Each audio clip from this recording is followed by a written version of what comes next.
How to fix Facebook Friends shortcut bar missing. Hello everybody, welcome back to the channel. Today I'll guide you on how you can fix your friends shortcut bar or your friend request shortcut bar missing on Facebook profile. Now, if you open up the app, you'll get an interface like this once you're logged into your account, and here you'll see the friends option or friend request icon shortcut bar just here.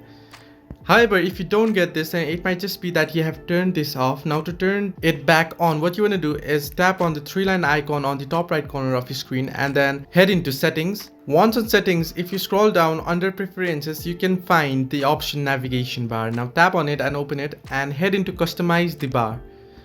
Now once here, you can see the available shortcuts friend request available right there. Now tap on that auto option that you can see here and then tap on pin and make sure the blue dot is on the pin. Now once you do this, it'll keep the friend request shortcut bar on your profile or on your shortcuts bar, and it'll pin it and it won't be removed from here.